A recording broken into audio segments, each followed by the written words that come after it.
Palabra y vida.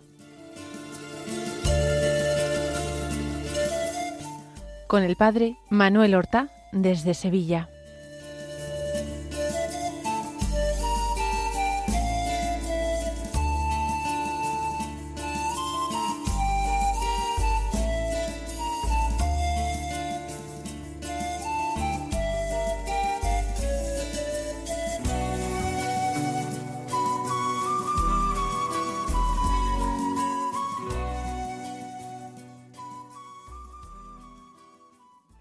En el nombre del Padre, y del Hijo, y del Espíritu Santo. Amén. Alabados sean Jesús y María. Muy buenos días, queridos amigos, oyentes de Radio María y seguidores del programa Palabra y Vida. Hoy es el domingo 33º del tiempo ordinario.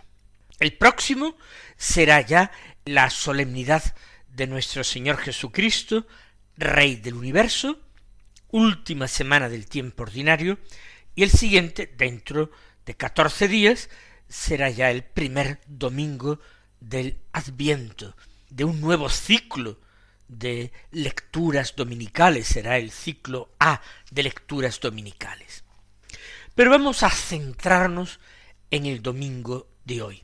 Los últimos domingos del tiempo ordinario, la Iglesia, en el leccionario de lecturas bíblicas de la misa, nos propone textos de la palabra de Dios que hacen referencia al final de los tiempos. Nosotros estamos terminando un tiempo litúrgico, sí, pero los tiempos litúrgicos son figura de los tiempos de la historia, de esa dimensión en la que se mueve el hombre, que es el tiempo. Todo lo que ha tenido un comienzo tiene un fin. Este mundo y esta vida nuestra en la tierra han tenido un comienzo y tendrán un fin. La vida eterna no la tendrá jamás.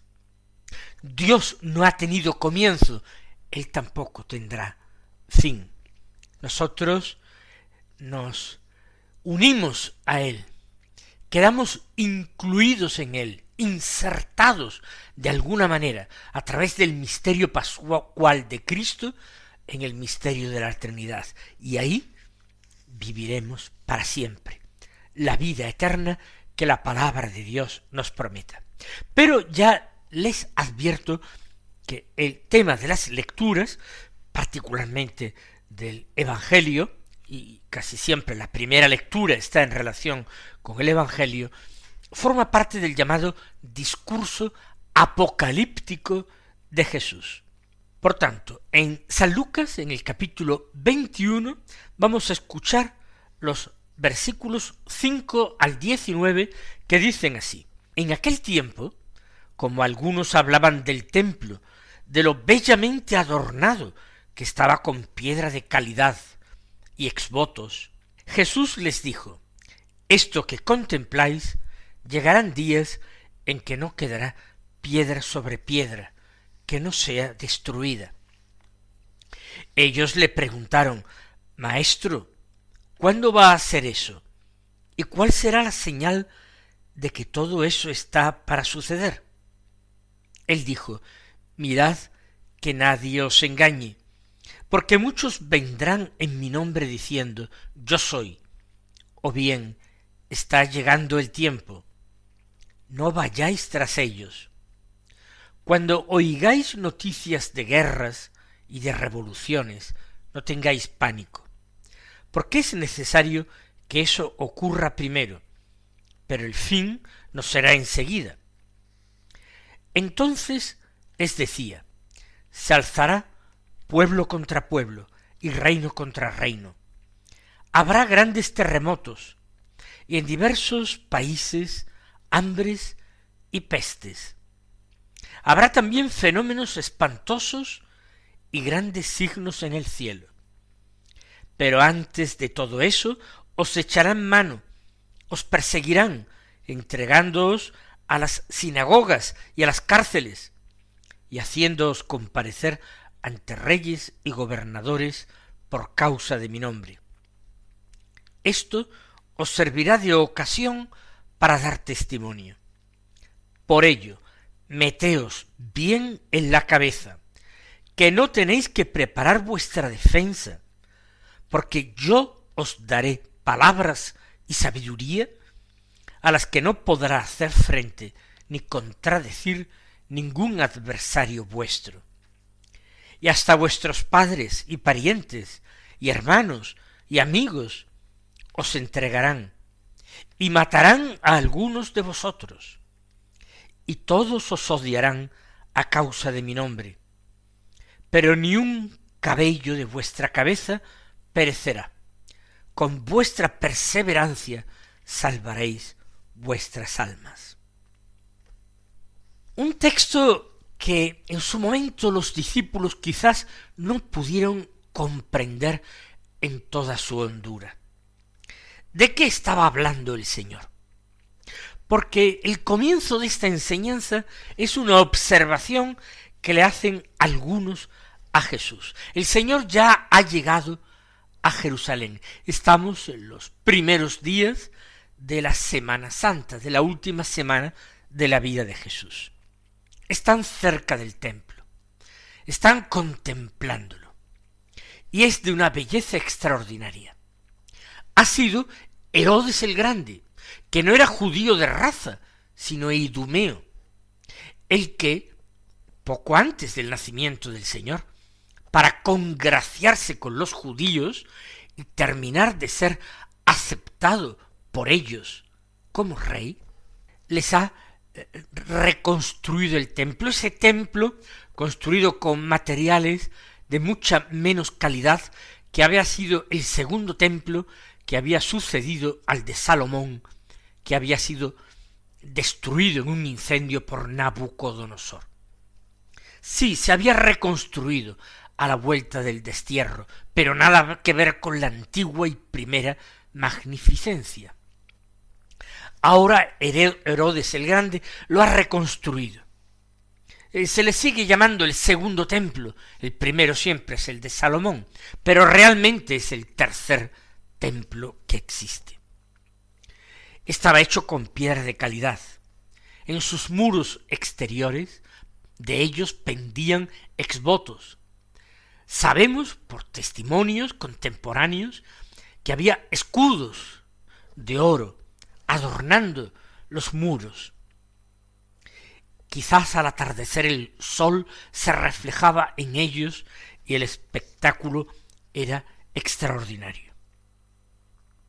Y los que están con Jesús se lo ponderan. Mira, maestro, mira la belleza del templo. De alguna manera la belleza del templo refleja la belleza de quien lo habita, que es Dios. Y entonces, en medio de esta contemplación estética, religiosa también seguramente, Jesús tiene unas palabras que parecen muy desabridas, muy serias, son muy graves. Esto que contempláis, llegarán días en que no quedará piedra sobre piedra que no sea destruida. Aquí se trata de una profecía a corto plazo relativamente, mejor dicho, a medio plazo. Esta destrucción definitiva del templo, que no sería reconstruido jamás, ocurriría exactamente 40 años después de la muerte de Jesús. Si el Señor murió en el año 30 de nuestra era, en el año 70, las tropas enviadas primero, comandadas por Vespasiano, luego por Tito, que llegará a ser emperador, arrasarán Jerusalén después de un largo asedio y de indecibles sufrimientos. Y ese templo, que era una verdadera maravilla del mundo antiguo, y ese templo que era el orgullo de los judíos, quedaría tan destruido que Jesús puede decir, no quedará piedra sobre piedra. Y la pregunta de los que son discípulos, de los que creen en la verdad de sus palabras, es, ¿y cuándo va a ocurrir esto, maestro? ¿Y cuál será la señal de la cercanía de que esto va a suceder?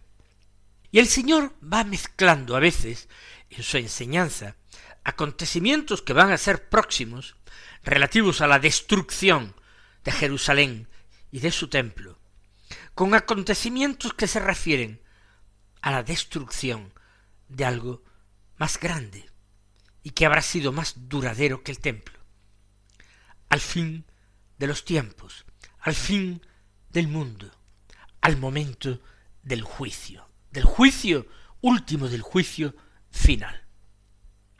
Veamos qué palabras dice el Señor. Mirad que nadie os engañe.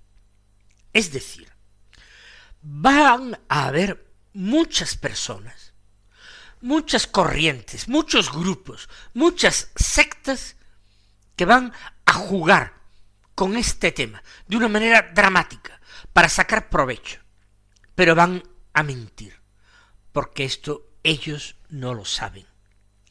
Que nadie os engañe. Van a venir muchos diciendo, yo soy, o bien diciendo, está llegando el tiempo. Yo soy es el nombre divino, el nombre que Dios desde la zarza ardiente reveló a Moisés. Muchos os van a venir diciendo que hay un Dios nuevo, un Dios verdadero, un Dios que se les ha revelado, que se trata ya de la verdadera y purificada religión. No vayáis tras ellos. O bien vendrán diciendo, está llegando el tiempo, y aprovechándose del terror que provocaría ese final del mundo para sus fines. Pero ellos no saben esto, porque esto es conocido solamente por Dios. No vayáis tras ellos, es decir, no seáis sus discípulos, no los sigáis. Por tanto, lo primero que hace el Señor es prevenir frente a los engaños. ¿Para qué andar detrás de tantas supuestas revelaciones, cuando la palabra de Dios permanece para siempre? Cuando su palabra es palabra verdadera, porque Él es el Verbo eterno, Hijo de Dios Padre, enviado a los hombres para una revelación, para una noticia que es buena noticia, evangelio.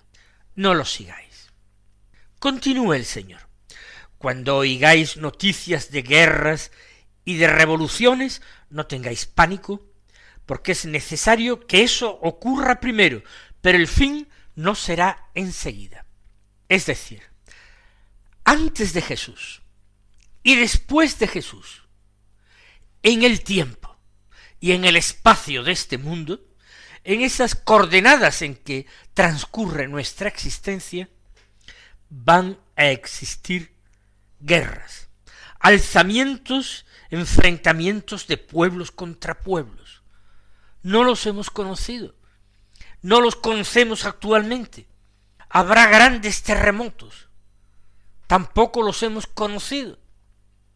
En diversos países habrá hambres, no los hemos conocido. Claro, no quiere decir que el hambre sea general. Los ricos casi siempre pasan menos necesidad, pero hay pobres que en esas graves crisis que azotan periódicamente el mundo y los países pasan hambre o incluso mueren de hambre. Habrá pestes, es decir, epidemias. No las hemos conocido, no las conocemos. Y todo esto lo ha habido, no sólo en el siglo XXI, y en el XX, y el XIX, y el XVIII, y antes de Cristo. Son signos de dolor, advertencias del buen Dios, para que el hombre, que no puede controlar esto, ya venga de la naturaleza, que está revuelta desde el pecado original del hombre, ya sea por culpa del hombre, que no sabe amar, que no ha aprendido a amar, que ve en el hermano no un don, un regalo, sino un enemigo, un competidor, son las causas. Sigue diciendo el Señor, habrá también fenómenos espantosos y grandes signos en el cielo. Por tanto, anuncia cosas que excepcionalmente han ocurrido, pero que todavía deben ocurrir. Fenómenos espantosos que metan verdaderamente miedo en el cuerpo de las gentes, que les hagan decir hasta dónde hemos llegado, o hasta dónde podremos llegar, o por qué ocurre esto, o por qué Dios lo permite. Fenómenos espantosos y grandes signos, grandes señales en el cielo. Todo esto en ocasiones lo ha habido, pero es que lo seguirá habiendo. Y esto no quiere decir que el fin sea inmediato, ya.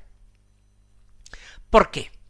Porque antes de todo, os echarán mano, os perseguirán, entregándoos a las sinagogas y a las cárceles, y haciéndoos comparecer ante reyes y gobernadores por causa de mi nombre. Jesús está ahora anunciando un fenómeno que empieza entonces aquella misma semana con su pasión y muerte y se prolongará mientras exista la Iglesia, que es lo mismo que decir mientras exista el mundo, antes de que el Señor venga, no ya a padecer, sino como juez de vivos y muertos. Os echarán manos, os perseguirán. Es el odio y la persecución del mundo y del demonio contra Cristo. Una persecución que puede ser que en ciertos momentos cobre mayor virulencia. En otros momentos puede ser que se apacigüe o dulcifique algo, pero siempre para retornar más artera, más dura, más difícil. Vivimos momentos difíciles. Eso de entregaros a las sinagogas no se refiere solamente a las sinagogas de los judíos, sino a todas las sinagogas de este mundo, y que cada uno les ponga su nombre. Las distintas ideologías que se han constituido, ideologías perversas que desnaturalizan el hombre, el transhumanismo, la constitución y reconocimiento de derechos que no son derechos, sino verdaderamente pecados. Esas son las sinagogas a las que os entregarán para que os condenen, y a las cárceles, y os harán comparecer ante reyes y gobernadores, porque parecerá que unos y otros, aparentemente de distinta ideología y de distintos intereses, se pondrán de acuerdo en una sola cosa: perseguir a Cristo y perseguirlo en sus miembros, que son los cristianos, que es su Iglesia santa. Pero aquí viene algo finalmente positivo y gozoso para nosotros. Pero esto que a los ojos del mundo será desgracia, será ya el final de la Iglesia y de Cristo, esto os servirá de ocasión para dar testimonio. Gracias a esto, vuestro testimonio no serán sólo palabras, a veces poco convincentes, a veces palabras poco ungidas de oración y de Espíritu Santo, a veces palabras poco acompañadas por obras de misericordia, por buenas obras. La persecución os servirá de ocasión para dar un testimonio que se verá verdaderamente brillante y convincente, un testimonio que verdaderamente dará gloria a Dios, más que siglos enteros de aparente calma y paz y triunfo de la Iglesia. Porque el triunfo de Cristo vino de su cruz. Esa fue la hora de Cristo. Y el triunfo de la Iglesia, de los miembros del cuerpo de Cristo, también será su pasión. Esto servirá de ocasión para dar testimonio. No hay motivo entonces, incluso en la persecución, de alegrarse. Continúa el Señor. Por ello, meteos bien en la cabeza, convenceos totalmente, no os olvidéis de esta enseñanza mía, que no tenéis que preparar vuestra defensa, porque yo os daré palabras y sabiduría a las que no podrá hacer frente ni contradecir ningún adversario vuestro. No tratéis de luchar con sus mismas armas. No son argumentos, razonamientos, filosofías lo que necesita el mundo. Lo que necesita el mundo es amor, es perdón, es valentía para testimoniar a Cristo, para denunciar el pecado. No preparéis vuestra defensa. Yo seré vuestro defensor. Para eso os envío el Espíritu Santo, el Paráclito. ¿Qué significa esto? El abogado, el defensor. Para eso os lo envío. Y os daré entonces palabras y sabiduría que no podrán contradecir ni hacer frente a ellas ninguno de vuestros adversarios. Eso sí, la persecución será doblemente dolorosa, porque incluso los que parecen ser de los vuestros, Jesús dice padres y parientes y hermanos y amigos. En definitiva no quiere decir padres biológicos, o parientes de sangre, o hermanos de padre y madre, no, los vuestros, los de quizás la familia espiritual, porque todos somos miembros de esa familia, de esa gran familia que es la Iglesia, a vuestros padres, los que tienen autoridad ante vosotros, vuestros educadores, vuestros parientes y hermanos, los que parecían ser de los vuestros amigos, ellos mismos serán los primeros en perseguiros a los fieles, y os entregarán, como a mí me entregaron mis hermanos, los míos, los judíos, al mundo, a los romanos. Os entregarán hasta las autoridades civiles, los nuestros, y entonces matarán a algunos de vosotros y os odiarán a causa de mi nombre. Es esta la última persecución, la más dolorosa, porque vendrá incluso de padres, de parientes, de hermanos. Pero ni un solo cabello de vuestra cabeza perecerá. Con vuestra perseverancia salvaréis vuestras almas.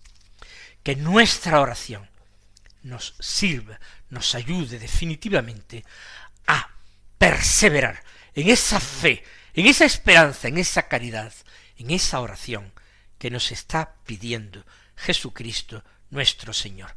Él sea bendito y Él derrame sobre vosotros su bendición.